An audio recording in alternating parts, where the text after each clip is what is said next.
guy is one of the deadliest warriors in the kingdom, and he's now working as a guard for a child with a terminal illness who doesn't even have mana in his body. When the child tried to force his way out of the room, the warrior had to unleash his killing aura, the same one that made his worst enemies shake in fear. But the child just walked right through it like it was nothing. But how was that even possible? How could the most respected warrior in the mansion fail to stop a child? That child is Kyle Seltarian, and he was born destined to die. In this world, mana is like water, and everyone needs it just to stay alive. Kyle was starving for mana, and because of that, he would die before turning 20. But what nobody mentioned is that this child was the reincarnation of the top 1 player who spent 10 years in the game, someone who knows every single secret of this world, including Kyle's fate. He knows he won't die from his illness, but from the monsters of the rebellion in his own territory, a rebellion that his own brother Adolf will start. Kyle belongs to one of the most respected swordsman families in the kingdom, but he had absolutely zero talent for it. Even with the player knowing everything about the story, he had no idea what to do to change it, so he starts losing it, taking out all his anger on the maids, until his father had no choice but to lock him in his room. Knowing his family is going to be destroyed, with no talent for swords or magic, no real chance of survival, and still locked in his room, yeah, the universe really made it personal this time. With his fate already sealed, a light appears behind him with several glowing magic orbs floating around. He's confused because he never saw anything like this in the game before. Not knowing what to do, he reaches out and touches one of the orbs, which triggers a bunch of system notifications and pulls up his game profile. He discovers talents he never even knew existed. Since he spent years inside that game, he gained knowledge, secrets, and even knows about the catastrophes that are coming. He has everything it takes to become the most powerful mage in history. He starts training, shaping mana into sharp energy blasts and firing them straight at the wall. Little by little, the energy flows through his blocked channels, managing to wipe out the illness that was supposed to kill him at 20, and now he's finally free. Meanwhile, in the palace kitchen, a girl named Erziel tries to deliver a meal to the young master. The other maids refuse to serve Kyle as a way of protesting his behavior. When Erziel decides to do her job anyway, one of her coworkers knocks the plate out of her hands and hits her. The scene is interrupted by the arrival of Leon, a respected noble in the mansion, who orders the meal to be remade and delivered. Meanwhile, Kyle was in his room thinking about how to change the fate of the Marquis family with these 2 new talents. When Erziel finally arrives at Kyle's room with the food still warm, Kyle uses his insight ability and discovers that she has multiple talents. He gets even more impressed when he finds out that she has a top-tier talent. A memory from 1 year ago unlocks itself. He finds out that Erziel was bought by Kyle for $2 at an auction. In the end, he freed her from slavery, giving her her freedom. The girl, touched by the freedom she was given, promised to follow him wherever he went. Now Kyle realizes just how valuable she is. In the original game, Erziel never existed as a character because she was already dead in the rebellion before meeting any players. He decides to change that, telling her he's going to teach her how to use her talent. Erziel is thrilled to hear this, and it made her affection for him grow even more. Days later, Kyle was allowed to leave his room to absorb all the mana particles from outside. Leon wants to be punished for using killing intent against Kyle, but Kyle forgives him and says there's no need for that. Leon went to tell his master, and the 2 of them ended up arguing, trying to figure out how this boy became strong enough to resist an experienced warrior. Leon went to talk to Kyle, but he was still meditating, looking like a Buddha. So he went and told Kyle's father that he had already been meditating for 6 hours. The old man started remembering the days they used to train, when Kyle couldn't even last 10 minutes before giving up. And now he's been meditating for 6 hours straight. Something is definitely different about this boy. The next day, Kyle wakes up with mana pouring out of his body. Trying to spread that mana throughout his entire body, he starts pushing it forward, breaking through every barrier until it finally reaches his heart. And just like that, he becomes capable of using magic. In this world, to be able to use magic, you need to form a magic circle inside your heart.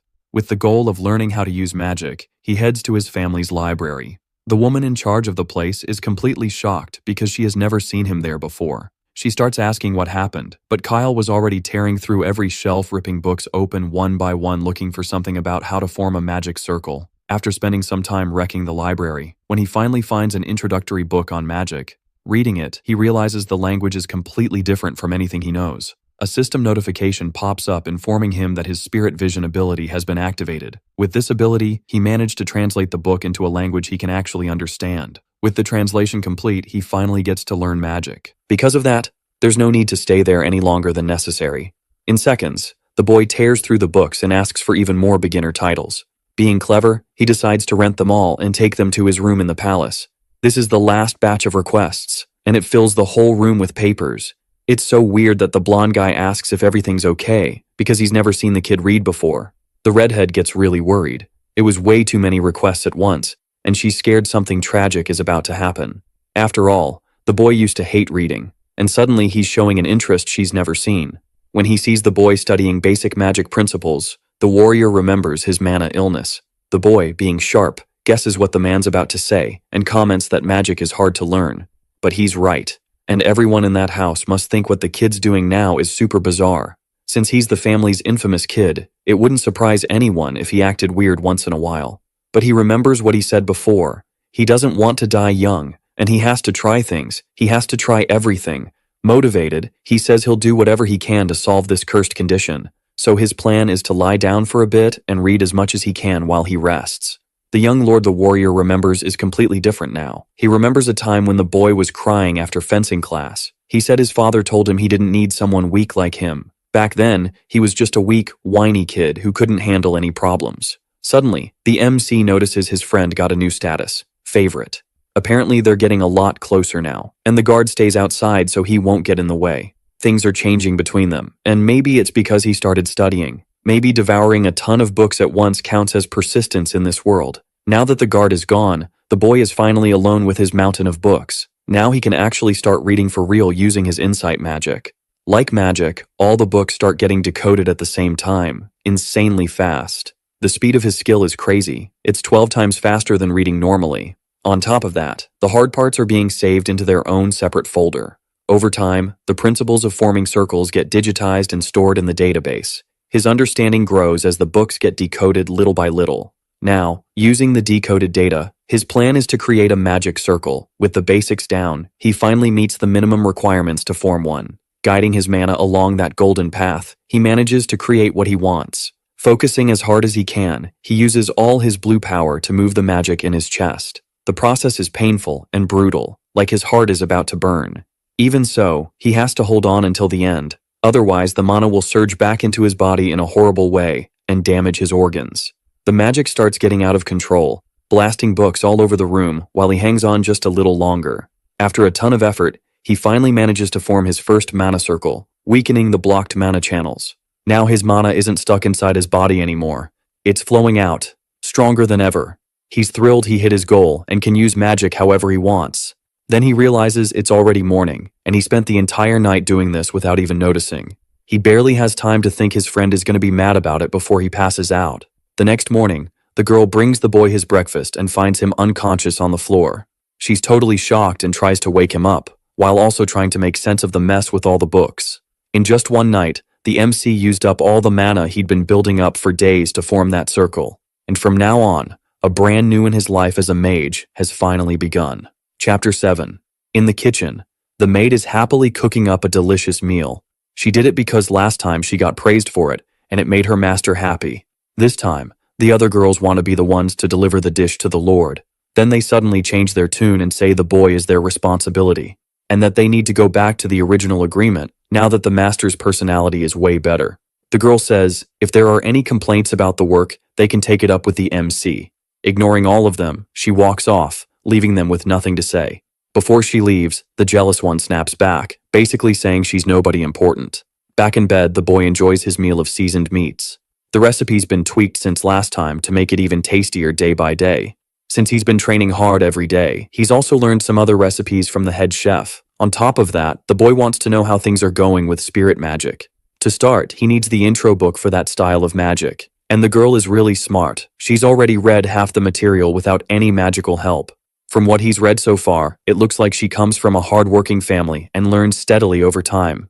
For her age, she's pretty talented, but it's still not enough. Closing the book, he says he doesn't have time yet, and that he needs to get stronger to learn more. In 2 months, the family will hold the succession ceremony, and something is going to happen that day. A coup led by the second son, Adolf, will bring down the Marquise's family. If they don't want to die in the rebellion, everyone needs to get stronger, especially her. From now on, he orders that someone else handle the kitchen work while she focuses more on studying. But she says she'll work hard at both because she doesn't want anyone taking care of and serving her master except her. Crying a lot, she begs to be allowed to keep doing it instead of leaving it to the others. That surprises the young man, and he understands where she's coming from. Her family fell apart and she went from noble to slave overnight. She even lost contact with family on other continents, not knowing if they were alive or dead. Her life is finally starting to feel stable again, and she got thrown off when she found out she had to study spirit magic. She probably thinks that if she doesn't do her job well, she'll get kicked out of the mansion. But he reassures her again, saying she's the person he trusts to be in charge. He says he doesn't abandon anyone, and he always protects the people who are his. And he promises he didn't tell her to study this stuff without a really important reason. Her skills are so good and so careful that if she keeps working hard, she'll be promoted to head maid. But there are plenty of workers in the mansion who could replace her at any time. So he asks if she's curious about what'll happen if she trains in this art. Mages with that kind of ability are extremely respected and super rare anywhere in the world. If she studies, she'll become an amazing mage, and everyone will respect her. And until then, there won't be any NPC who can replace her in that field. It sounds incredible, and even she isn't sure she can do it. Handing her the books she needs, the man says she'll become the greatest of all time. She accepts the gift with a hug, believes in her lord, and decides to give it everything she's got. Now their relationship has gone up even more, to 60. After that, the girl is appointed as the master's personal maid so they can study together. While taking care of the boy's personal needs, she's moved into a private room. From now on, that'll be her new space, where she can study and train in peace. It's way better for security, and she doesn't have to worry about the other jealous girls. She loves it because now she's a lot closer to her lord's room. Together, the two of them decide to work hard and survive, no matter what happens. While she was studying in her room, she'd watch the boy strolling around the garden. Every time the two of them met, they grew fonder of each other, and their relationship got better. Later on, the warrior has to hear some urgent news.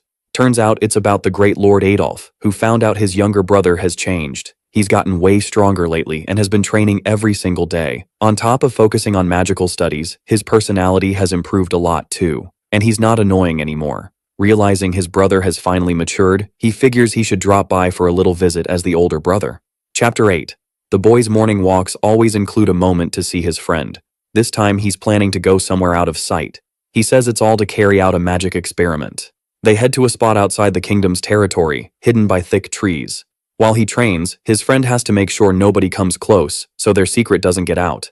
The blonde guy looks worried, because his friend shouldn't be training with that illness. But the current Lord Kyle is totally different and can actually control energy. He fires a powerful magic missile at a tree in front of him. The explosion is so huge that both of them are shocked by the power and talent. The attack even destroys the tree, making it clear the test worked. The sound was so loud it might have been heard from the mansion, but the aura muffled the noise. The blonde guy's quick reflexes came at the perfect time to protect their secret. Kyle says he formed his first magic circle a few days earlier by following the instructions in the book he borrowed. And with that, using aura, he managed to overcome the illness that used to mess with him every day. Showing off the magic with a smile, he says he doesn't plan on dying young. Finally, the man understands what felt different about his friend these past few days. He congratulates his little brother for healing himself with his own brains. Their relationship improves, like you'd expect from someone who respects perseverance. But that magic missile is still first circle, and it shouldn't be anywhere near as strong as a big brute's punch. What's weird is the power feels more like a 4th level circle. It's crazy that he unlocked a 4th rank ability even though he's a beginner mage. Maybe the boy's a prodigy who just never got noticed before. Thanks to his skill, he managed to read all the books in the library and saved himself months of studying to form the first circle. While studying, one question came up. Why is magic different from the original game? Here, he has to draw a ritual first, then deal with tough equations to activate the spell. In the game, magic was way simpler. You just made a symbol and the mana kicked in. But his magic isn't user-friendly at all, and it's way too strong. That's a big problem, because now isn't the time to reveal who he really is. So he asks his friend to keep it a secret between the two of them. But the way the boy goes about it makes their relationship worse, because the man doesn't like that kind of thing. The reason is he doesn't want people to know how strong he is, and he remembers the rebellion is happening in 2 months. That freaks the blonde guy out when he remembers the succession ceremony. Traditionally, the family chooses the successor based on competence. They also look at personality, sword talent, and other factors. Based on that, everyone gets judged, and then it's time to pick the most promising heir. Right now, there are 2 main contenders with the most buzz around them. One is the eldest son, the great Abel. and the second son, the cruel and calculating Adolf. The oldest is the Marquise's legitimate son and the most famous candidate. He's kind by nature and has excellent sword skills, trained since childhood. Adolf, on the other hand, is also legitimate, but he was completely overlooked because his brother was more talented. At some point while growing up, though, his abilities shot up, and he gained a bunch of supporters. Honestly, he gives off major gang leader vibes. When they see each other, they immediately start throwing subtle jabs, like they're pretending the other one isn't even there. The Golden Knight says he was so lost in thought he didn't even notice them coming, but that excuse is hard to buy, since he's had a strong aura since he was 5. That's just a small childhood story and not really worth repeating. Meanwhile, the middle brother only awakened his aura at 15, pretty late. In this world, it's normal for some people to be late bloomers and start magical training much later. All of a sudden, a fight breaks out among the cruel guy's followers. It really ticks him off because he knows he can't disrespect the rules of his father's household. In a friendly way, Abel says his brother's subordinates are well-trained and worthy of serving a potential heir. The tension between the two only grows because the middle brother says they can laugh all they want because they won't be laughing for much longer. When he leaves, that last line sounds pretty suspicious and starts to feel unsettling. While eating, the MC worries about the ceremony coming up in 2 months. This territory doesn't follow the whole firstborn inherits everything rule. It chooses its heirs. And the most important criteria to be chosen are strength and ranking. There's only one exception, the young master. Because of his illness, he was taken out of the succession from the start. Besides him, his third older brother, the Duke, also can't get involved in these schemes. So right now, it basically comes down to the older brothers, Abel and Adolf. There isn't much time left until the ceremony, and they won't be able to make any huge moves before then. And there's no telling what could happen if the MC's powers get discovered. In the future, there are only 2 possible reactions. Either they try to turn him into an ally, or they try to crush him as soon as possible. It's extreme, but throughout history there have been bloodbaths during succession struggles. According to the game's lore, the middle brother would definitely try to get rid of the hero, and from the beginning, he was planning to wipe out the whole family so he could rule. So the MC's current goal is to overcome his illness and try to build alliances with good people. In front of him, Leon understands that mages need to hide their abilities to protect themselves. But after this incident, he'll definitely report the MC's abilities to the head of the family. Right now, the warrior swears loyalty to the Marquis instead of the young master, but the hero plans to do something for his friend. That makes the blonde guy worried, not sure if the MC is really taking this whole being a mage thing seriously. And he knows his father would be super proud if he found out his youngest son is getting stronger. Thanks to this conversation, their relationship improves a lot. And the MC finds out that eating together boosts relationships between characters, so he plans for them to eat together every day from now on. Night falls, and the kid keeps studying his rituals non-stop. If he activates them using magic, he can gain power. Fast. Like, insanely fast. But he doesn't understand why the game's method is making him stronger like this. At some point, he'll definitely have to show his powers to other people. Mana activation in this world is slow and hard to master. But to control his power more precisely, he starts thinking up a few methods. Using certain advantages and strategies, he can combine the two and gain a lot of power. The problem is, it's really dangerous, and a magical explosion could happen right there. Still, he can keep going and try because he knows it's not totally impossible. The risk is definitely high, but so is the reward, and he's not going to get anywhere in life if he never puts himself in danger once in a while. Suddenly, his mana starts pouring out of his body, spiking like crazy in the room.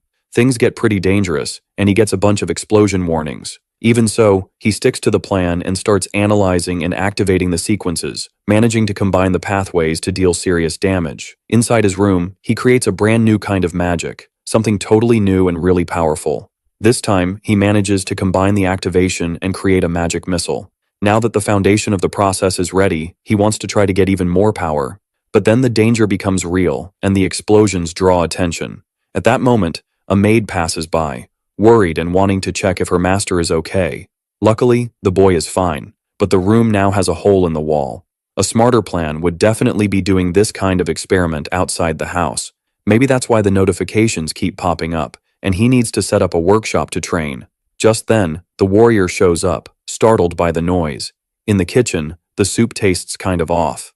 No salt, bland, boring. Suddenly, another maid notices the soup is being made by the hard-working girl. It's Daisy, one of her friends, and a really kind person. But the girl is scared to get close, because her last interactions with the maids went badly. Daisy is different from the others and gives her tips on how to season the food better. She talks about an ingredient that gives it a rich, delicious flavor. When she tastes the seasoned food, the girl is surprised by how good it turns out. Seeing that Daisy is chill, she asks Daisy to teach her some cooking techniques.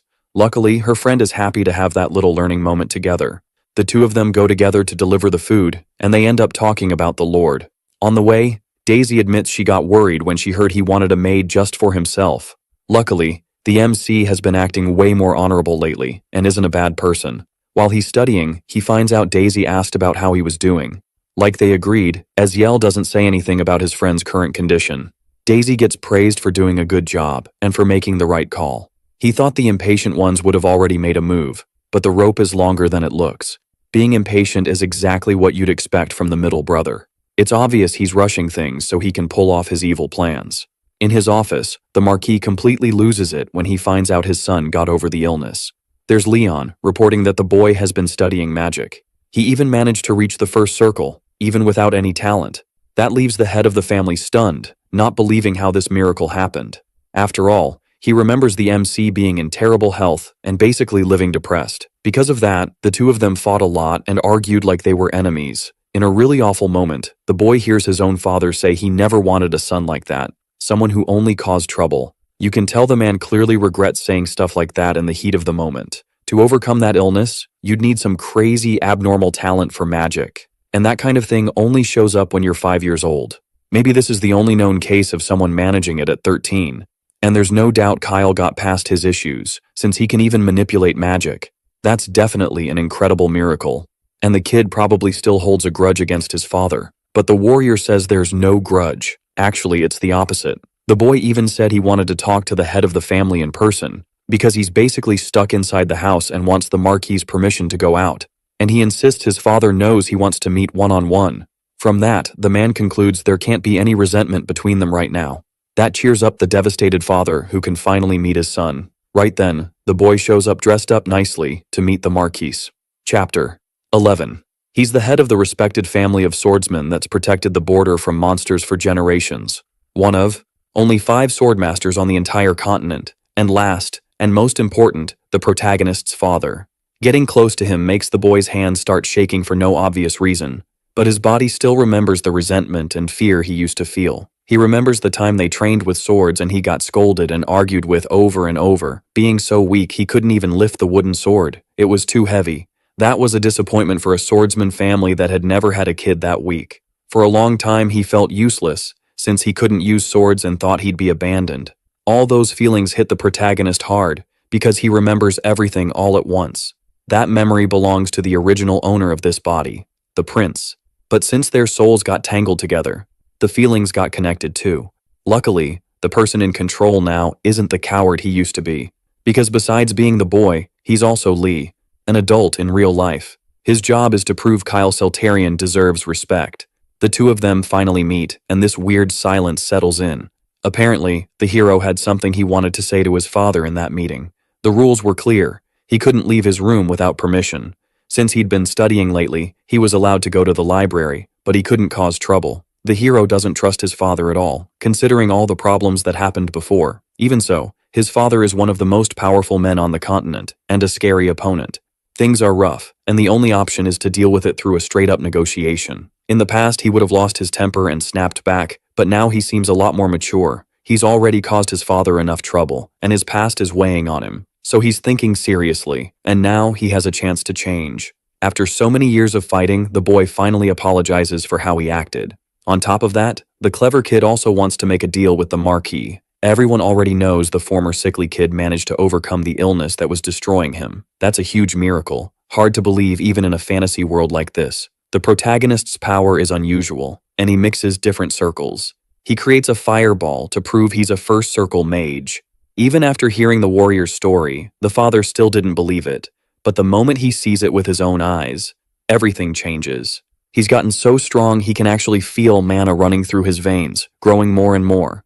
You know, mages who manage to overcome that illness have insane potential. In this world, a powerful mage is worth the same as an entire order of knights. And even though his family is known for swordsmen, having a strong mage on the front lines would be a huge advantage too.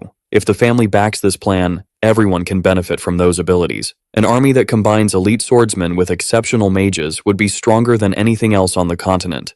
This deal benefits the family, and obviously the kid too. His talent is worth investing in and developing. In life, it's all about winning, and Omar K's values profit and honor above everything. Trying to play the family bond card wouldn't work, and he's totally capable of making cold-blooded decisions for the good of the family. But if their interests line up, even a shaky relationship can turn into cooperation. Now things are going to be settled between two smart adults. The old man can't even tell if that boy is really the son he used to know, because he doesn't act like a kid anymore. He seems like he's grown up. So he asked them to invest in a talent as rare as his. The negotiation went so well, he figured out exactly what the other side wanted and used that to bargain. He got exactly what he wanted, using his power and authority. It's wild seeing a kid who used to burn books talk like this. A child who was once seen as a disappointment to the family has grown and improved.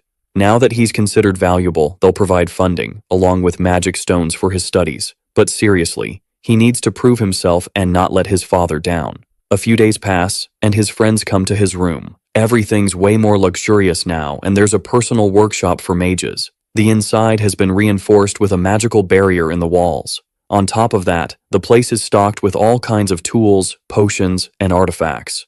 The warrior is stunned because it must have cost a ridiculous amount of money. Luckily, his dear daddy was more than happy to pay every last cent.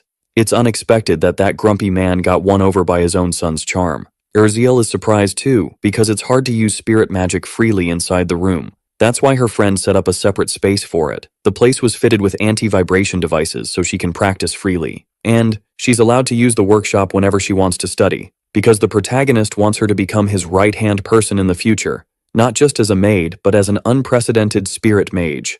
That makes her cry a lot, since she already works every day without resting. Her goal is to learn everything she can and become someone useful. Their relationship grows even stronger, and everything seems fine. Suddenly, some stones start glowing, catching the girl's attention. The spirit circle is reacting and looks out of control. A weird kind of light comes out of the ritual, forming an incomplete spirit, and honestly, it's super cute. It immediately befriends the maid who accidentally drew it in. Looks like she summoned it by mistake just by walking near the workshop. That little mascot really matches the girl's talents. It's amazing, because this technique requires a different kind of magic. Her emotions probably helped the spirit stone respond and create that mascot. The stones had just been bought, and now they got used up instantly. No way the boy expected this to happen so early in the story. On top of that, this being is high level and can't be identified with insight. Even though it's tiny, its power is so high, it's impossible to read with human abilities. Its name is Ash, and it seems to be an ancient spirit of light. That shocks the boy. He didn't expect that cute little thing to be so powerful. Elder spirits are basically the highest tier there is, and they're some of the hardest things to summon. Its size isn't impressive, but apparently this isn't its real form. If it went back to its normal size, the whole mansion would collapse. It wants to make a contract with the girl so they can be friends from now on. For that, they need strong compatibility between them. The elder spirit agrees and starts the ritual to seal this powerful friendship contract. The maid agrees too, signing her part and gaining an ally. When it's done, she has to choose a name for her new pet. The hero suggests one, and she decides to call it Pikachu. That's the kid's latest stunt, naming it Pikachu.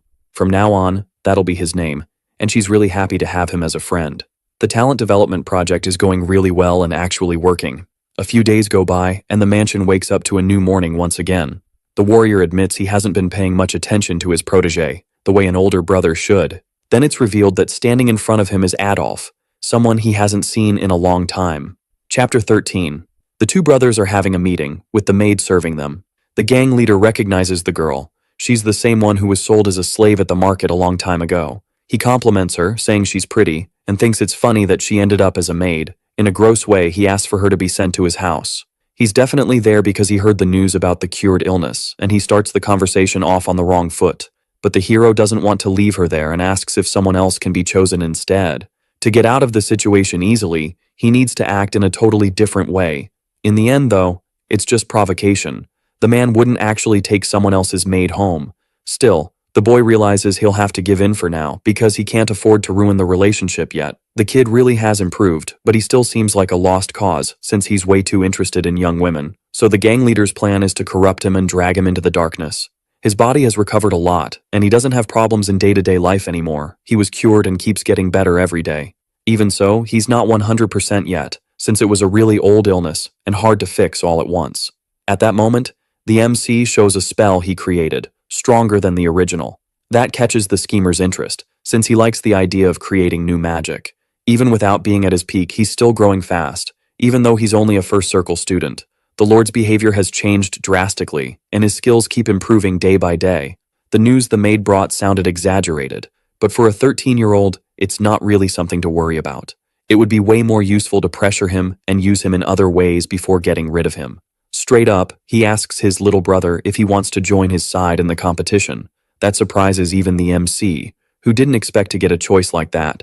After staring each other down for a while, things happen exactly the way the clever one planned. Because of that, he'll get their father's permission, and he thanks him for the trust. Just then, the warrior shows up and wishes Adolf a safe trip. Leon is hard to manipulate and still hasn't switched sides in the game. It's kind of funny to think the son of a great warrior is protecting some bratty kid. That makes things between them even weirder when Adolf leaves.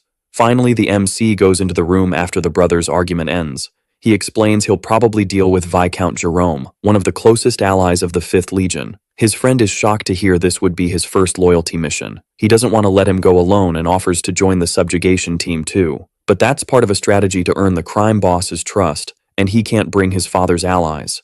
This is definitely a trap to test how useful the MC is in real combat.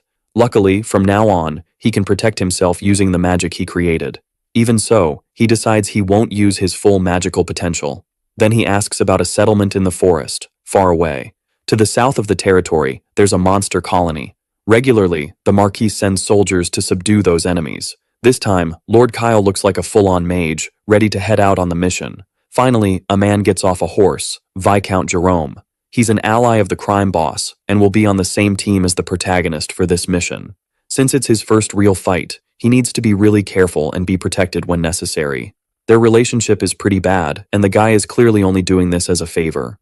Even so, they head out and don't talk much. The Viscount's orders are to watch the boy and judge how skilled he is in combat. But he doesn't believe a weakling like that can do much while carrying a dangerous illness in his body. During the fight, the boy fires lightning spells at the goblins in front of him. The hit is perfect. One shot is enough to wipe out the whole group. That impresses the team and improves things with everyone, who end up pretty happy. The mission wraps up fast, and it was the easiest subjugation they've had in a while, thanks to the hero. He'd never seen anything that easy before, and his reputation shoots up fast, all the way to level 90. Of course, Lord Adolf is going to be really happy when he hears how well his little brother did. Now the plan is to move on to the next step he's got in mind. Chapter 14. Back at camp, everyone's celebrating the win thanks to the kid.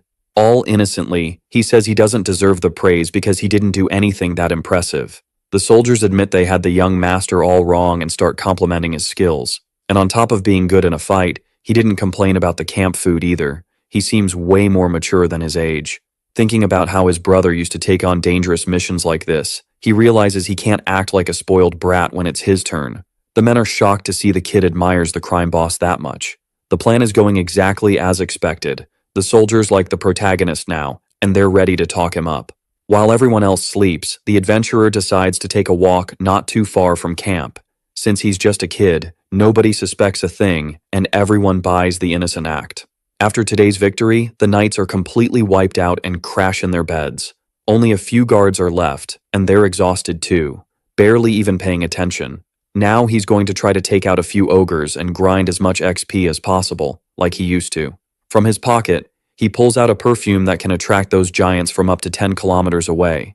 A few days earlier, he realized he was the first person in the world to create a scent that draws in those creatures without following any existing recipe. The better the quality and the smell, the more monsters it pulls in at once. The problem is, the team's supposed to be hunting goblins, and ogres are way too strong to take on without a plan. The squad has 12 experienced knights, and they can handle weak enemies, but giants are a whole different story. Even though they're loyal to the crime boss, their individual skills are pretty mediocre. They're basically cannon fodder. They're street criminals who became a legion after being talked into it by that backstabbing guy.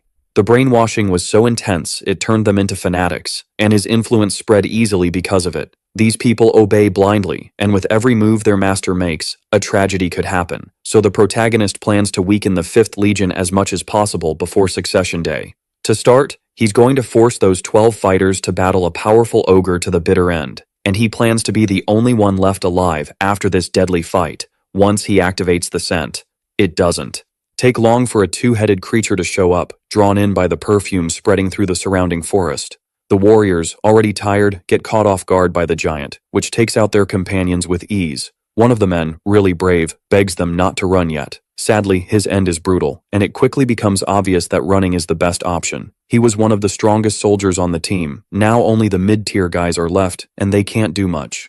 Trying to fire everyone up, he asks if that's really how honorable warriors would act in a fight. If they fail this mission, those ogres will definitely push into allied territory and slaughter people. Taking charge, he gets everyone to agree to follow his orders from now on. Luckily, the Viscount is a high-level warrior and says he can handle it alone, but the MC doesn't want help. He's staying until the end, backing him up with magic. He knows he couldn't face his brother again if he abandoned his men in battle, so he casts a spell, boosting the warrior even more with his abilities. Since it's only first circle magic, he can mostly control the situation for now, without dealing much damage yet.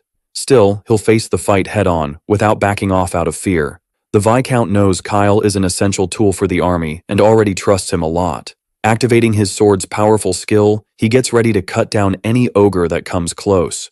He charges straight at the two-headed ogre, ready to take both heads off with his blade. The other soldiers, seeing nobody's panicking, can't show their pathetic side, so they hype themselves up too. The protagonist tells his guys to give it everything they've got in this brutal fight, and it's working perfectly because the ogres he summoned are going to wipe out the weaker soldiers. The attraction perfume is a success. It even managed to call in creatures up to 3 times stronger than normal, and this is exactly where part of the 5th Legion is going to meet its end. Chapter 15. He feels so powerful, he thinks he can take the ogre down by himself. He lands a heavy hit on one of the twin heads, and they immediately go on alert. And everyone's blown away by the aerial fight between the two. Almost all the strongest knights have already gone down, and the weaker troops are starting to panic. Watching everything from far away, the little psycho is happy to see his scheme working. Without lifting a finger, he's going to wipe out every enemy easily. Without realizing it, he handed that job to the giant ogre, who'll do it with his own fists. Jerome wonders if they can really win this battle and starts thinking it might be time for the last resort. He was given a power from the darkness to get stronger, and if he lets it loose, he'll never be able to go back to normal. Sylvaday says that when that happens, he'll turn into an angry monster with no humanity left. That's why this power should never be wasted on some random weak enemy. He'll definitely be able to beat the ogre, but he'll never get any peace from the rage of the beast. But maybe that's still better than dying like a loser to an ogre. From a distance, Kyle says he'll provide magical protection. That gives the Viscount more confidence, and he feels fired up by the mage. Saying it's still too early to use the last resort, Kyle triggers a mental cleanse on his friends. All of a sudden, everyone feels a burst of energy and starts believing they're the best of the 5th Legion. Giving it everything they've got, they want to show their true strength.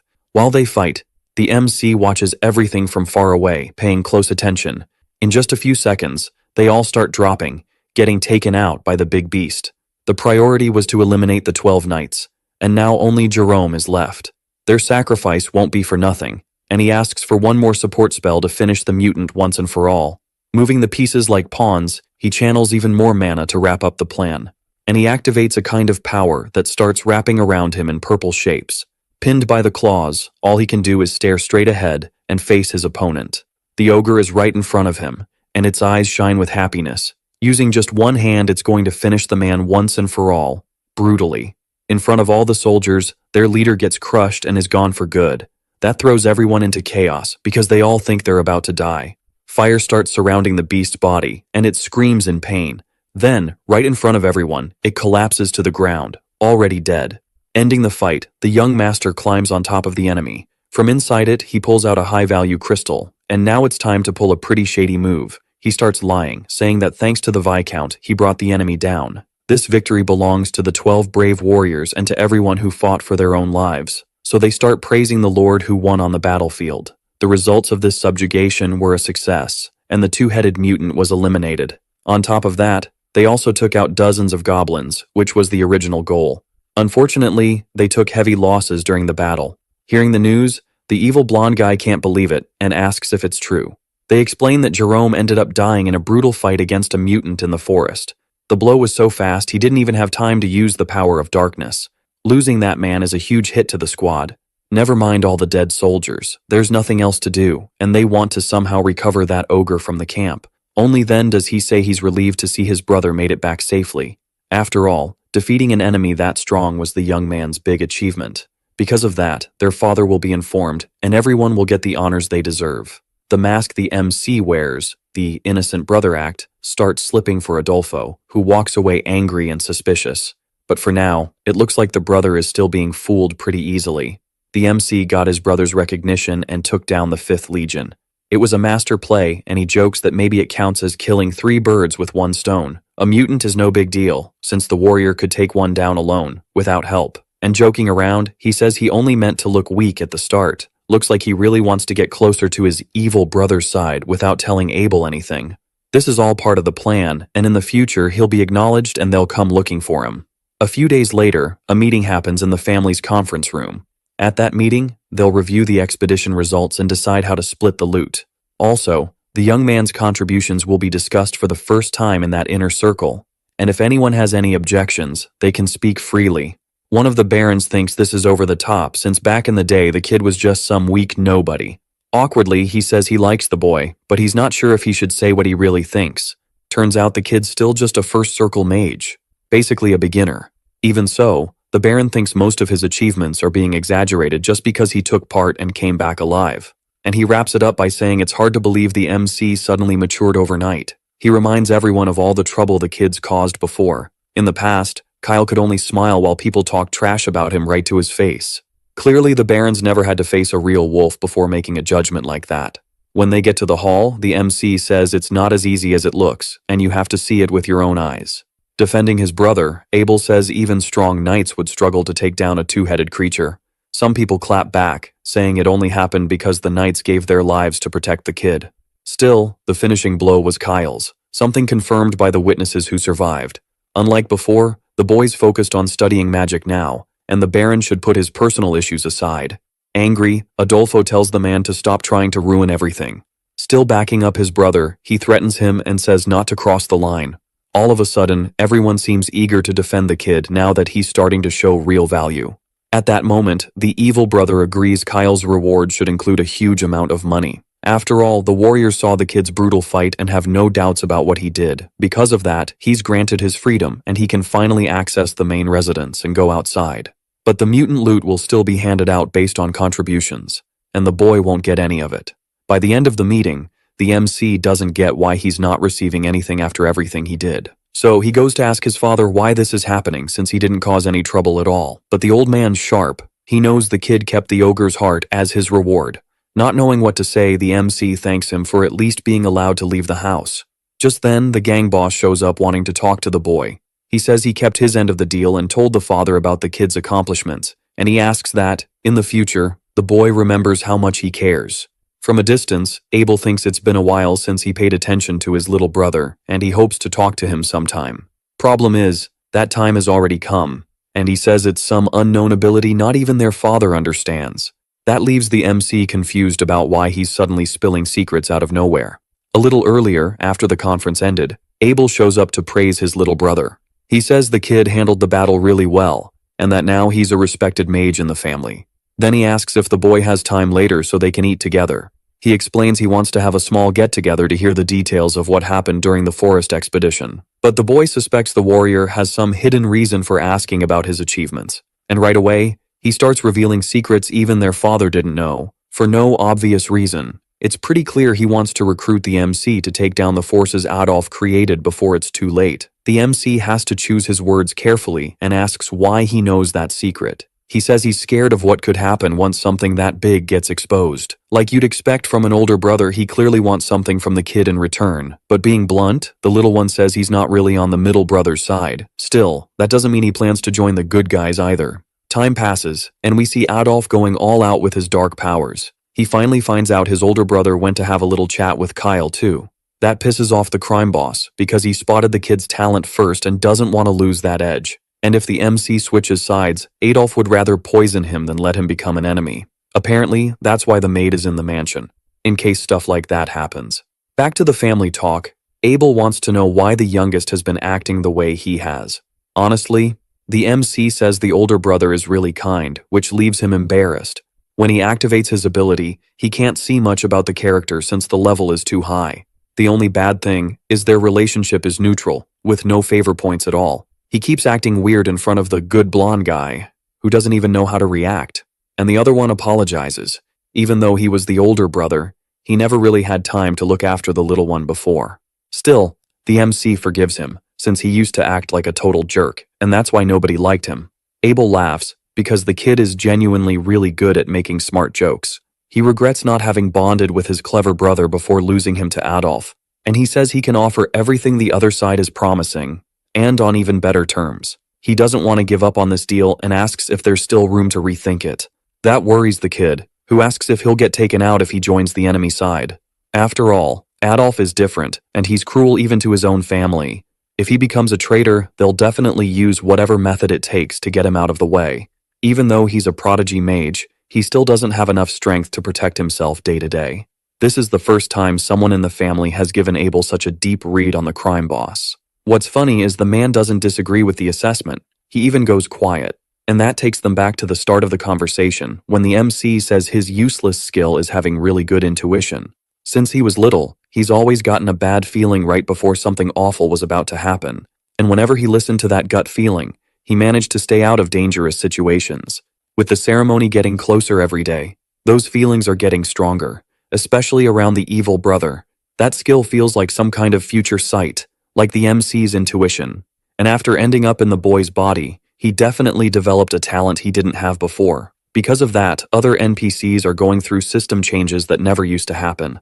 Even so, Adolf is family, and the Marquis's second direct heir, so he can't just cross the line. But the MC is there because he's got this really bad feeling, and he's kept it secret until now. He trusts his gut and knows that if Adolf becomes the Marquis, the family is finished, and nobody will be safe, including the young master. So his plan is to join the enemy side and watch everything up close while earning their trust. At the end of the operation, the idea is to hit them with everything they've got from behind. And if the good brother helps, things will go way smoother, with a much better chance of success.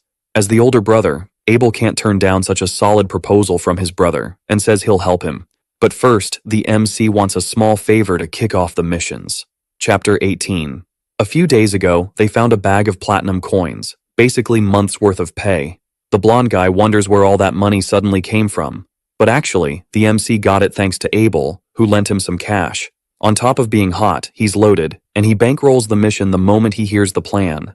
And it's kind of wild because nobody knew the older brother was that generous. With this personal communicator, they'll be able to talk without being in the same place. This kind of thing is so expensive you could buy a mansion with a garden for the price of just one. This is only the basic version, and it only lets you talk directly to one person, but there are even pricier versions. It's pretty obvious the meeting with Abel went really well, and they teamed up on a plan. Meanwhile, the Guardian will need to hold on to the money until it's time to use it. They don't really have anywhere to spend it right now, and the kid already wants to farm even more coins. It's like an investment plan for the future, the way a clever mage would think. At that moment, the maid is training with her staff, spirit magic. Pikachu can latch onto the tip of her staff to light up the area. Unfortunately, the magic doesn't work, and she can't get the light to shine. The pet doesn't want to get off the MC's head, and the MC thinks he's basically a headlamp. That makes the blonde guy think of something and wonder why they're inside a freaking mountain. The last thing he remembers is them leaving home to visit a neighboring region. And then, out of nowhere, they ended up inside a cave because the MC decided to make a quick stop. This isn't the kind of place they should stay in for long, since exploring could hide all kinds of danger. It's so dangerous he remembers the angry monsters they ran into at the cave entrance. The deeper they go, the fewer they see. Which is weird. Which means there's a big, tough boss at the end of this area. Getting ready for anything, he warns that they need to head back outside. But that was the protagonist's plan all along. He says that's exactly what he's here for. Everything he said was true. He really does have business in the next town over. But he also knew there was a dungeon on the way. If he'd said from the start that they were going to a dungeon, nobody would have let the MC leave the house. Because either one of the brothers would insist on coming along somehow, and it'd turn into total chaos. And there's also the issue with little Urziel. Her magic spirit needs to be trained in secret, and only her dad knows about her. Basically, if there were too many people around, he wouldn't be able to keep the loot all to himself. The problem is, the girl only just started studying magic, and the MC just hit level 2. That annoys the kid who claims he only pretends to be weak to fool the suckers. Their 3-person party is already strong enough to take on any big monster out there. On the team, there's a beefy tank, a kind healer, and, best of all, a damage mage who's got everything under control. all proud. He says his master is already strong and is only going to get stronger in the future. Messing with the bodyguard, he asks who he'll swear loyalty to in the end, him or his father. After all, a knight with two masters isn't truly loyal to either one. That leaves the man speechless as he thinks it over. Right now, Leon is following the Marquis's orders to keep the sons safe, meaning the knight isn't really loyal to the Marquis. He needs to choose a real master. To win this knight over, just showing off his skills won't be enough. Once he's finally acknowledged, he'll gain that impenetrable shield for his army forever. So, the three of them together push deeper into the dangerous labyrinth. At the very end, they reach the boss room and it's sitting there, waiting. Its name is the Sanctuary's secret Minotaur, the guardian of these walls. In the game, this place was popular with beginners for farming XP and money. And the best part is the reward is super generous compared to how easy it is. As greedy as ever, he doesn't want to share his treasure with anyone. That monster is known for being 3 times stronger than a normal ogre. But the mage is smart and already has a perfect plan to block and counter its attacks. With the sword and magic from the two of them, they manage to piss the Minotaur off and bait it. It's a risky move, and they have to dodge with perfect timing every second. Ideally, you dodge to the sides and avoid getting hit as much as possible. When the big guy gets tired, they'll go in and attack, while Urziel supports. Since it's the girl's first fight, it's fine if she hides behind rocks to cast spells. But she wants to help as much as she can, and she didn't train magic just to hide. That makes the boy admire her even more. She's insanely brave. On this mission, her job is to heal and support the others to protect Lord Kyle. Actually, she gets corrected. The most important thing is surviving to the end. As long as she doesn't go down, her hands will keep Leon and the MC standing. One last rule is not to forget to protect herself when things get dangerous. She gets it, and remembers she's inside a dungeon, in some unknown place. How important a healer is in a fight and the strategy to beat the Minotaur are things you only really learn with real experience. It's weird how the young guy knows all this, considering he spent his whole life stuck inside. Leon starts wondering how he's so familiar with dungeon strategies. When they ask if it's his first time in a dungeon, he realizes he's been acting way too much like an expert.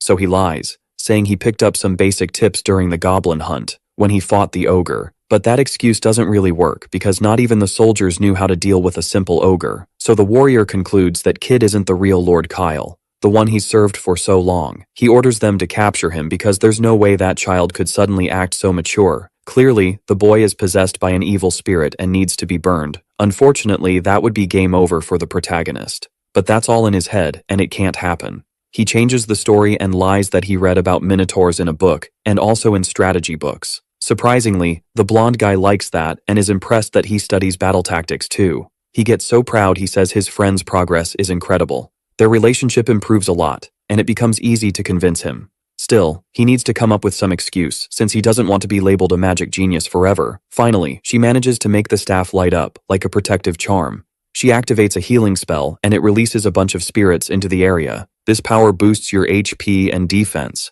and it also increases your mana and the sword's energy. It's way stronger than the original because the girl upgraded it.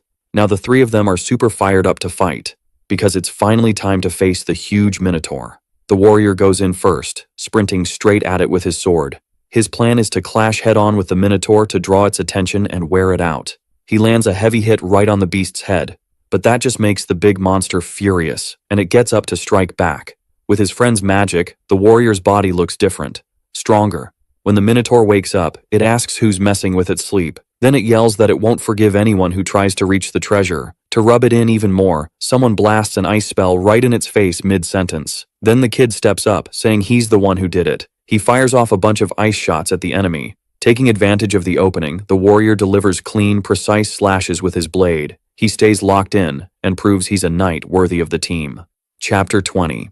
He lands powerful blows on the monster's shoulder without losing focus. The monster can't believe it. It's shocked by that kind of nerve. It unleashes all its rage on the people daring to come near its treasure. Getting ready for a killing blow, it wants to wipe them all out. No survivors. Luckily, the boy sets up ropes and magic rituals to protect himself. Having its attack blocked just makes the Minotaur even angrier, like it's being humiliated. Still, the force is insane, and the barrier showed up at the perfect time to save him. Kyle's magic is crazy precise. He always knows the next move and ends up basically leading the fight. He reads the situation on instinct and uses magic like nobody else. So the young guy is controlling the whole battle with his powers. Next, He traps the Minotaur with ropes that pin it to the ground. Right after that, a bunch of magic missiles slam into the big idiot's back. It does so much damage that it drops to its knees. Nobody can believe the mage is that strong when he's so young. Not bad, but the Minotaur can still take a lot more.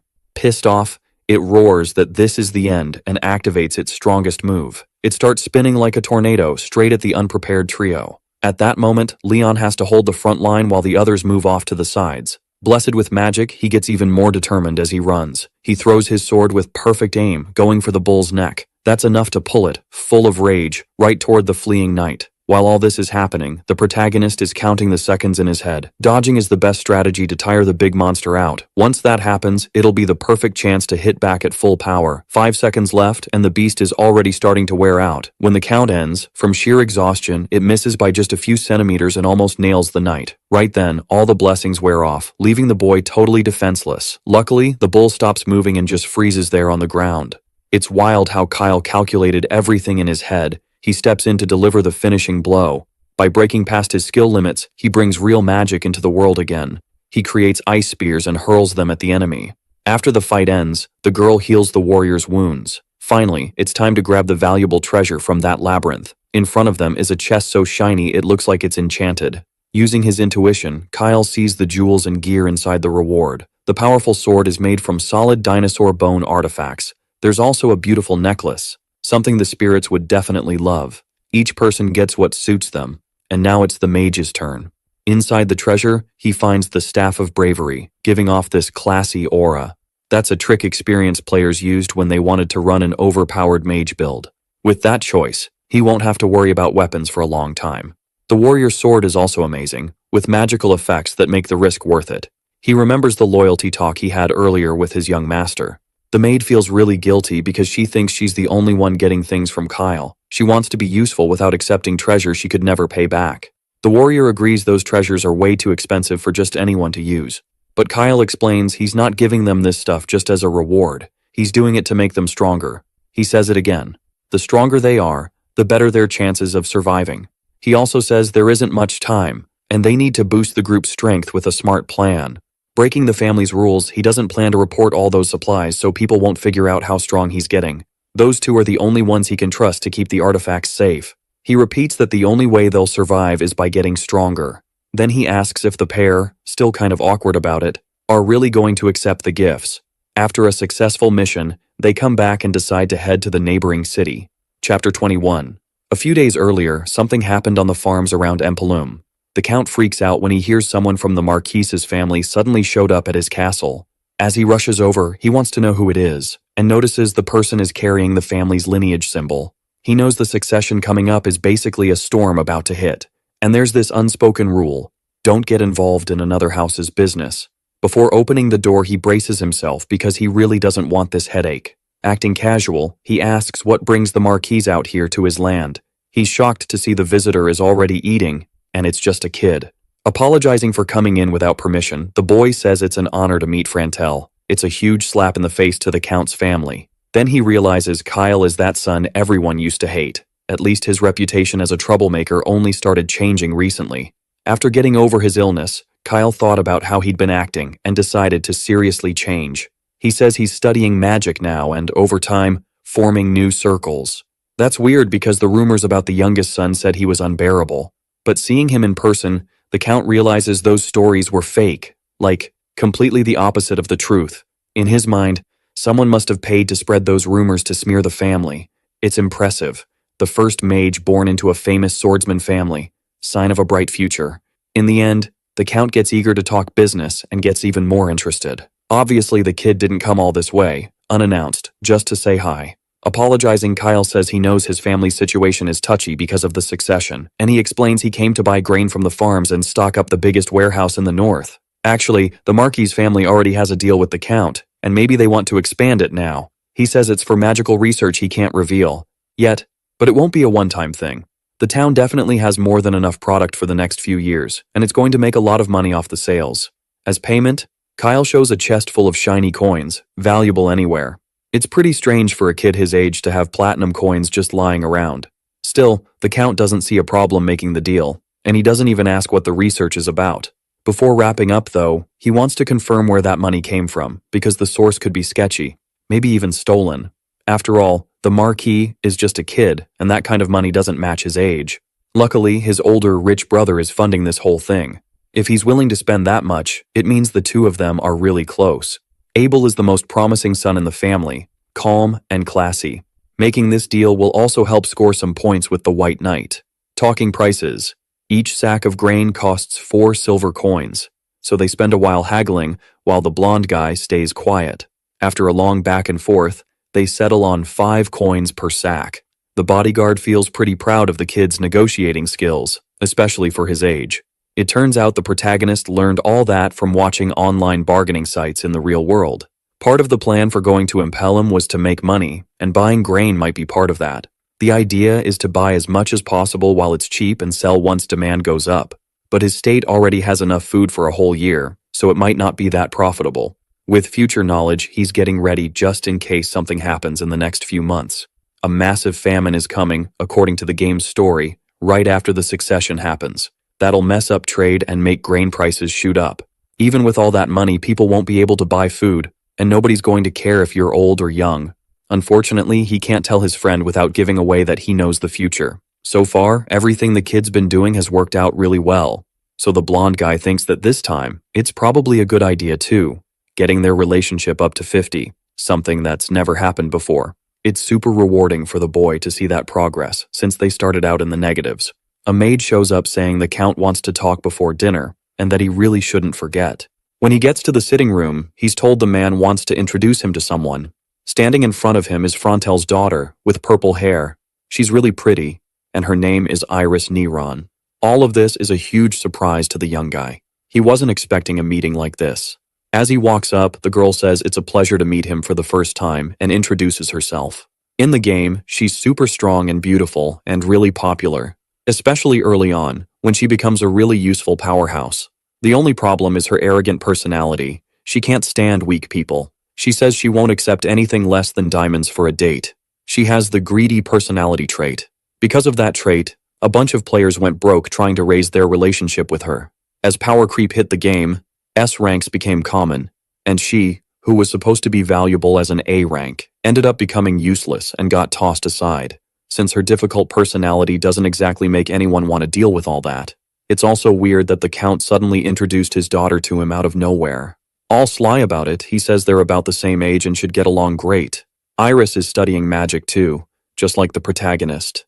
Still hyping his daughter up, he says she has exceptional talent for magic. He explains that since they're both learning, they can study together. From the protagonist's point of view, she doesn't want that and looks like she's being forced into it. Still, he introduces himself, explaining he's the Marquis's 4th son. Trusting his instincts, he's actually looking forward to getting advice from her. When he checks her status, he sees their relationship is at -40. On top of that, she has an interesting talent. She's a mana companion. In the original game, that talent is insanely rare. Only 0.01% of SSS ranks had it, so maybe the purple-haired girl has some new potential too. Even with her awful personality, that talent changes everything. She's heard plenty about Lord Abel and Adolf, but nothing about the protagonist. Trying to put him down, she says she's in the 2nd circle, while he hasn't gotten past the 1st. That annoys him, because she's been unpleasant since she was a kid. But he explains he's only been learning magic for 3 months, forming a circle that fast beats her record. She took longer. Still, starting. At 13 is considered really late, since most people start by 10 at the latest. If he just thinks of her like a whiny cat, he can tolerate the annoying attitude. He says he started late because he used to have an illness, and he only recently managed to overcome it. That stops her cold because she knows how hard it is to break through that barrier. Her father explains that to overcome it, you have to be born with extraordinary mana in your body. That's why people who manage it are called geniuses and prodigies. It's incredible that the young master pulled it off at only 13. Hopefully Iris can learn something from the good influences around her. Of course, she doesn't want to talk to someone she thinks is weaker, since she believes he's only 1st circle.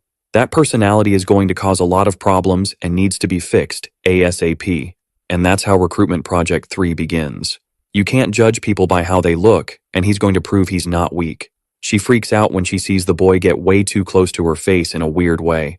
Ignoring the Count being right there, he challenges her to a one-on-one duel. If he loses, he'll have no problem admitting he's weaker than her. In a twisted way, if the girl wins, she wants him to lick and kiss her feet. That leaves the Count completely embarrassed, wondering where she even learned something like that. The boy is shocked too, not understanding what kind of book you'd have to read to find that. Apparently, she likes reading weird romance novels that are way above the recommended age range. Even so, the boy doesn't back down and says that if he loses, he'll lick whatever she wants. That line, out of context, totally catches the Count off guard. Changing the terms, the boy says that if he wins, he'll be her new teacher in the future, and on top of that, she can never talk trash about someone with a lower rank again, and she has to promise it. That pisses her off because she's cocky and knows a first circle beginner couldn't possibly beat her. Embarrassed, the Count admits his daughter has personality issues since she's been spoiled from an early age. If things keep going like this, it'll be really hard for her to live in the world without getting into trouble sooner or later. At her age, she doesn't have any friends because of her bad reputation, so he asks the boy to forgive her since he also had a rough childhood. It'll definitely be a good learning experience for her, and he allows the two of them to duel. That gets the boy fired up. He basically just needed the Count's approval to do what he wanted. On the other side of the mansion, she's still pissed at the boy who thought he could beat her. But she's also confused because she thought he was pretty cute, and she decides she's going to make him lick her foot.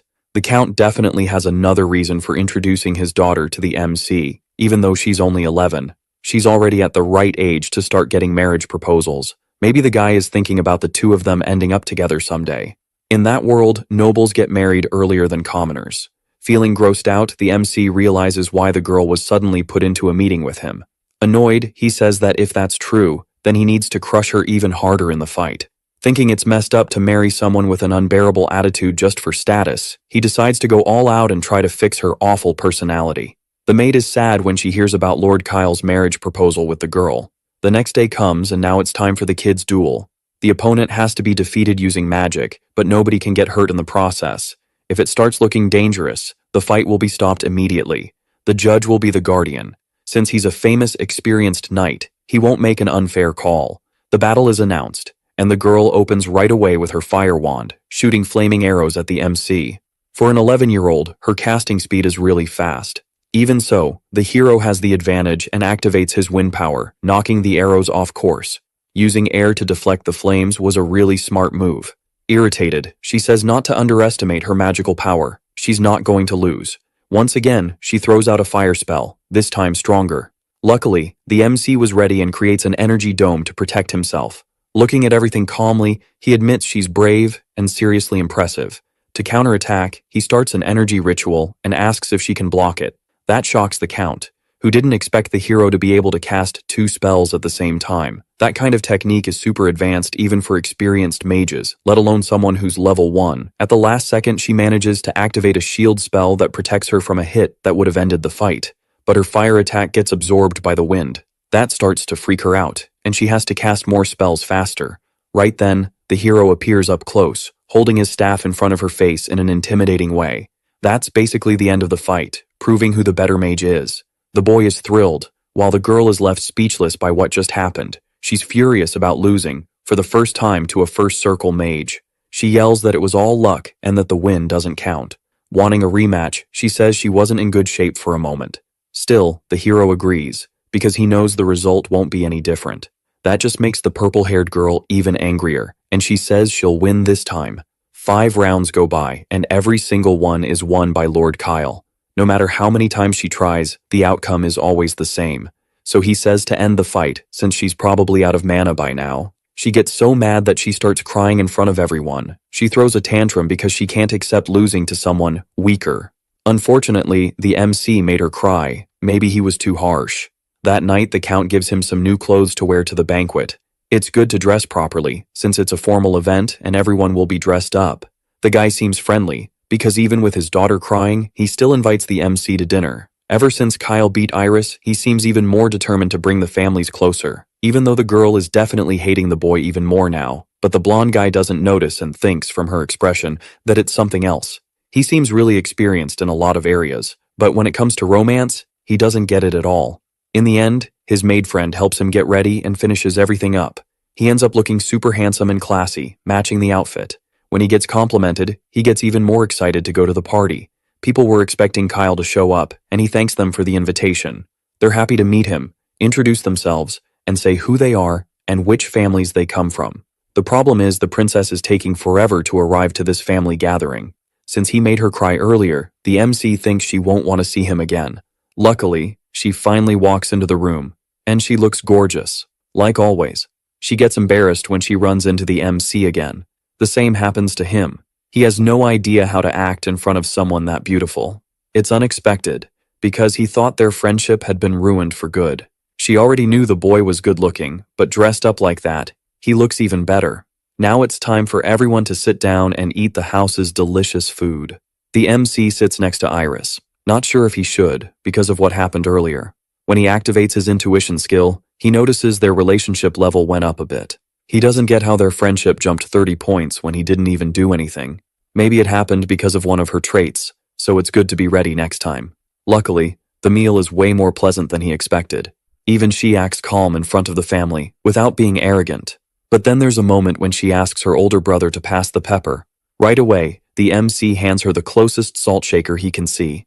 At that moment, their hands touch, and she gets completely flustered. Neither of them knows how to react, and they try to avoid looking each other in the eye.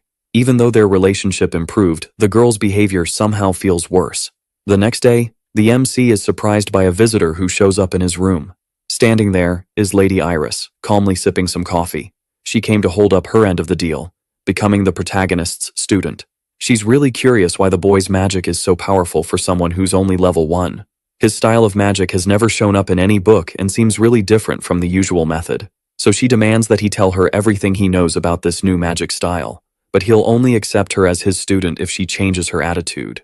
So he asks her to be more polite and kinder to other people. And more importantly, to think twice before getting mad and running off crying. That annoys her, because not even her father makes demands like that. So he explains that his magic really does come from a unique method, one he created himself. This hybrid magic method has never been published anywhere in the world, so there's nowhere else to learn it except from the inventor in person. And he knows a smart girl like her understands what it means to train with the creator. Even after thinking hard, she can't find any way to argue, so she accepts his terms. Cleverly, the MC had already prepared everything ahead of time. He makes a magic contract with his own hands, right in front of her. It has all the conditions written out that she has to accept to become his disciple. All she has to do is use that pretty pen to sign it. If the contract is broken, divine forces will make sure there's a horrible punishment.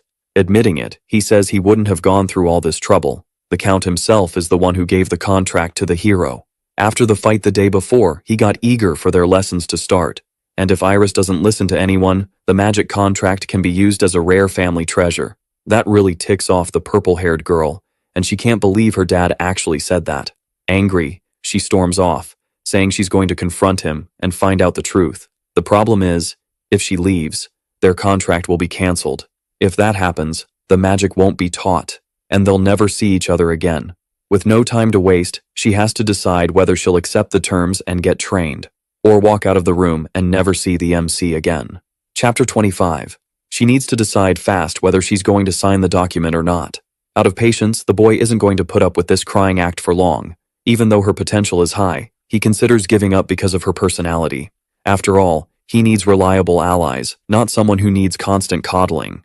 After a long time hesitating, she agrees and says she'll sign the papers. She slams the contract down on the table, still annoyed, like a spoiled girl. But the MC warns her she should read the conditions before signing blindly. He explains that Iris will be the student and he'll be the teacher in this arrangement. On the paper, there are 7 rules written down that have to be followed for the deal to work. She was so nervous about the punishments that she didn't even notice they were pretty mild demands. But the 7th rule is really strict, and it requires her to actually fight sometimes. The hero asks why she really wants to learn magic. True to her personality, she says it's because she wants to be better than everyone else. She likes being praised, and she thinks it's exciting to beat up weaklings until they follow her rules. She wants people to admire her, so that's why she started studying magic. But lately, she's also started enjoying studying on her own. And watching her skills grow and get stronger is a lot of fun. Because of that, she doesn't even notice when she spends the whole night up reading books. It's motivating to see how competitive she is and how badly she wants to improve. He confirms that the most important factor in becoming a powerful mage isn't mana. A thirst for exploration and intellectual curiosity are what really drive magic.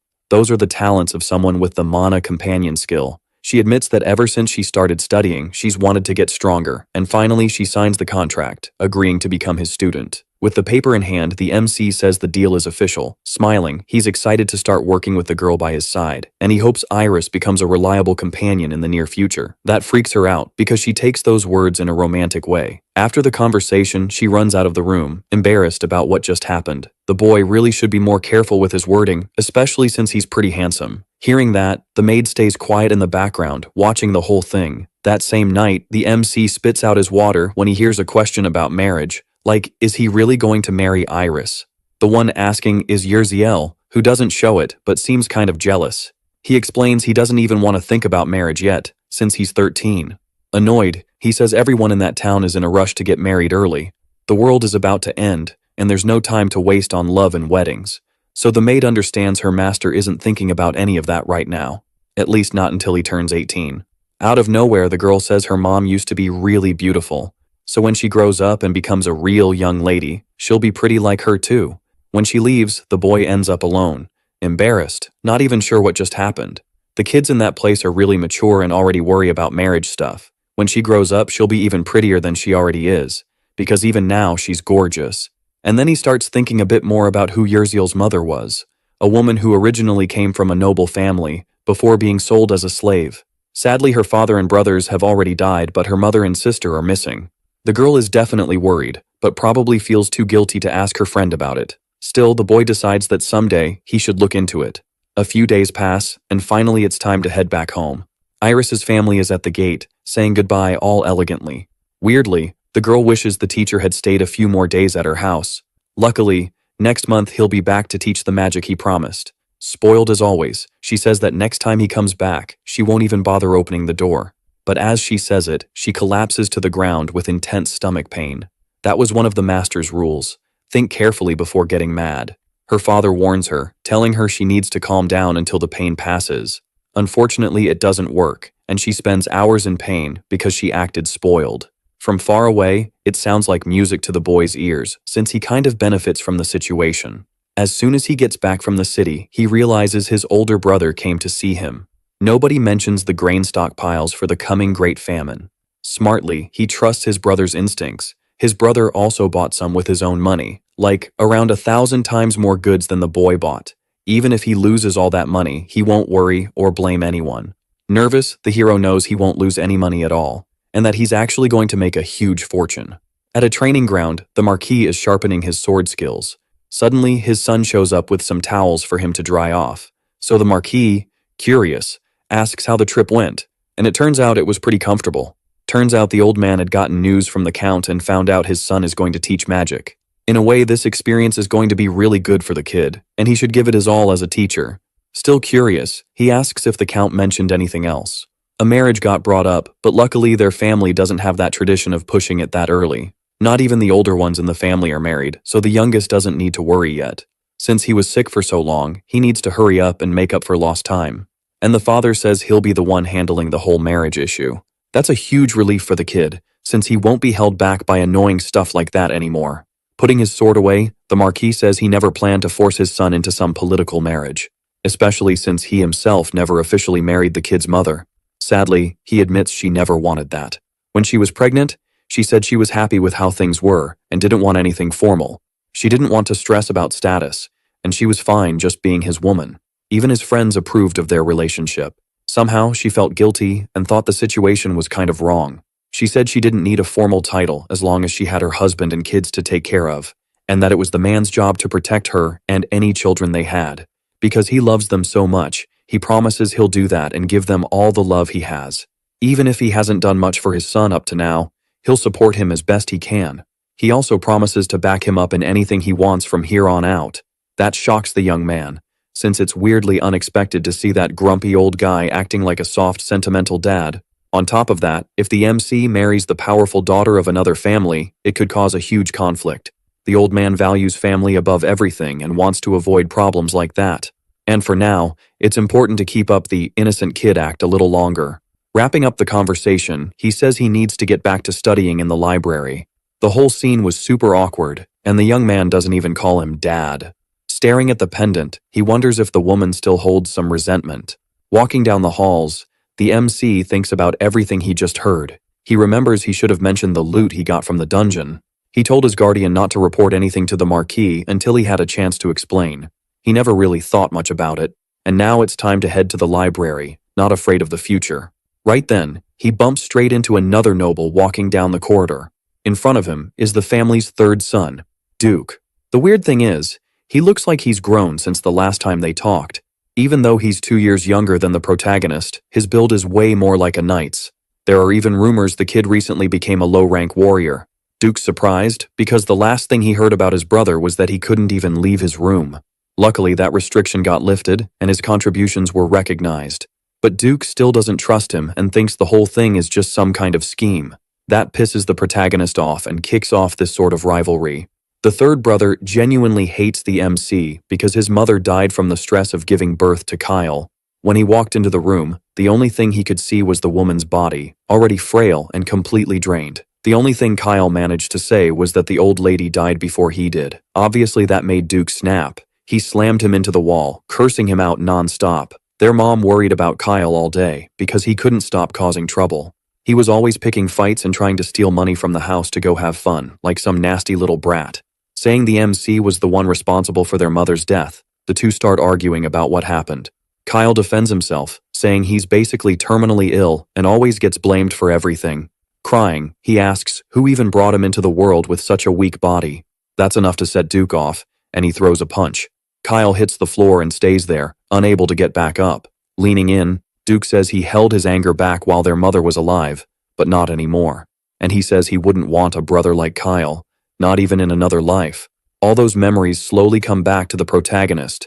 Unfortunately, he realizes this conflict isn't going to be easy to fix.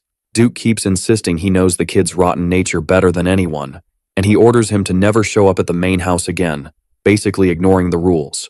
Once again, Kyle says the head of the family lifted the bans and gave him access to the whole estate. Then, all snobby, he asks if Duke seriously thinks he's better than even the family head, the Marquis. Totally pissed off, the warrior clenches his fists, about to throw a brutal punch. Right then, the fight gets cut off by Adolfo, who shows up at the perfect time. He lectures Duke, saying you don't hit your own family. But Duke's so angry he can't bring himself to apologize to Kyle. He could, but he'd rather just leave first. Watching him walk away, Adolfo asks where all that stupidity came from. Duke isn't like that with everyone, it's because of Kyle's tragic past. Acting kinda suspicious, Adolfo steps closer to the kid and says he trusts him. On top of that, Adolfo's been teaching Duke swordsmanship, and he's disappointed Duke's only average. And he knows Kyle's a powerful mage, with way more potential than Duke. Like he's playing chess, Adolfo says he can bench him if he gets in the way. Ending the conversation, Kyle says he needs to go to the library to keep studying, and he suspects his brother isn't just some normal warrior, but someone with hidden talent. Adolfo isn't the type to care about family, and he wouldn't go through all this effort just to mess with him. In the game, Duke never survived the rebellion, no matter which route you picked. Maybe there's some secret about him nobody knows. Then the story shifts to a quiet little town in the middle of the forest. There, the Guardian is walking around with a package in his hands. He says Kyle behaved really well on the trip and did what everyone wanted, but the Marquis wants to know if anything else happened on the way to the town. That puts the Guardian in a tough spot because he doesn't know whether to talk or keep it secret. Still, he stays loyal to the boy and says only a few small monsters showed up. With the Guardian traveling alongside his son, the old man can always relax on these trips. For a moment, he decides to put Kyle's wishes first and keep the secret. It turns out he went to that town to meet his father. The two of them spend a good while talking while they fish, catching up on everything. Rumors that the MC has gotten more mature have already reached the village. That makes the warrior happy, and he praises how responsible his protege has become. Originally, he planned to do his duty as a guard and then go back to the Knights, continuing his career. But something changed recently, and it's left him quiet. Maybe the kid's plans changed, but he's still not sure. At the camp, the MC says the warrior's old sword is weak and needs to be replaced. If he put his full strength into a strike, it would definitely snap because the blade's too fragile. He knows that because he studied a bit, and a mage needs to know the basics. Even though he learned all that from playing in the past, he can tell when someone needs a new sword. Since he's just a guardian, he never really had the chance to earn a new blade on merit. Smiling, the MC says Leonhard is his knight and deserves that kind of thing. That hits the blonde guy right in the feels. He'd never heard words like that from the Marquis. Even though he's loyal to the old man, who's shown him trust, he still can't really fit in with the nobles. His father knows he's always been the type to think before acting, and he's sure his son will figure things out. Before his son became a knight, they were nobles, but they didn't have money to pay for a tutor. Luckily, when he was 15, he got into the academy on skill alone. Deep down, he probably already knows what he wants to do. He just hasn't fully figured it out yet. They don't need to worry, since the Marquis isn't the kind of person who demands payment. The assessment is right. He's the boy's personal knight, and he cares about him a lot. Just then, a fish bites the hook and starts pulling. Night falls at the palace, and Adolf is freaked out about something. He wants to know if Kyle accepted the recruitment offer from the nice brother. The guardian lies, saying he didn't accept, and says he was surprised Abel even wanted to talk about that. He also says it was scary, since he'd never had that kind of conversation with him before. To the crime boss, the brother is just a freeloader trying to act like he cares. After all, when Kyle was sick, Abel didn't even care that he existed. Adolf thinks about it, annoyed that he almost had his recruit stolen. With Jerome gone, he can't afford to lose even more strength in the army. Even if it's just a kid in the first circle, it's still better than nothing. The boy knows neither of them showed up in his life when he was sick, and Abel getting close to him is way more obvious, making it clear he sees the kid's value. To survive and defeat the forces of evil, he needs the power of that swordsman family. Adolf starts wondering why they're buying so much grain from the farm in the neighboring town. They explain the boy bought it to do magic research, but he doesn't get why the knight bought some too. Acting like he doesn't care, he says it's good that Kyle is focusing on studying magic. To the villain, it's a good thing if the kid grows up strong so he can be useful later. After getting a book in his hands, he says he'll need to leave. Hearing all that, the maid was standing by the door, watching through a crack. Suddenly, Daisy shows up, saying she didn't become a spy by choice. She explains her family was taken hostage, and the crime boss is a horrible person. Without saying much, Urziel tells her to never show her face in front of Kyle again. Honestly, the maid seems lucky she doesn't have any family left alive for someone to use against her. That line messes with the girl, and she can only stay quiet. Since she has her pet and her lord, she feels like she's surrounded by friends now and not alone anymore.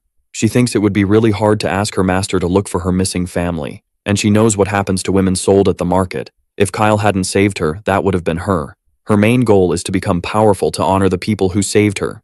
The little boy is training his fire skill while the maid watches from far away. He fires blasts of flame at a straw target. The hit is so strong it blows the target up and scatters debris all over the arena. The attack is already in the second circle of magic, and his proficiency is at 100%. She walks up all happy because her friend is giving it everything he's got in magic training. But he still needs to go to a city called Prenus to recruit a new talent. The blonde guy gets annoyed and doesn't want to go to that city at all. The place is known for drinking, gambling, and even heavier stuff. Prenus is a city of entertainment and pleasure that's basically off the charts. Last time the MC was there, he gambled at the casino, lost all his clothes, and ran off before he could be sold at the people market. This time, he wants to go there for other reasons, not just fun and gambling. But the goal is even worse, because the arena is a no-go zone. Annoyed, he orders Kyle to stay in the mansion and not sneak off to the city. Being clever, the maid thinks about putting medicine in the man's soup to make him fall asleep. That's going to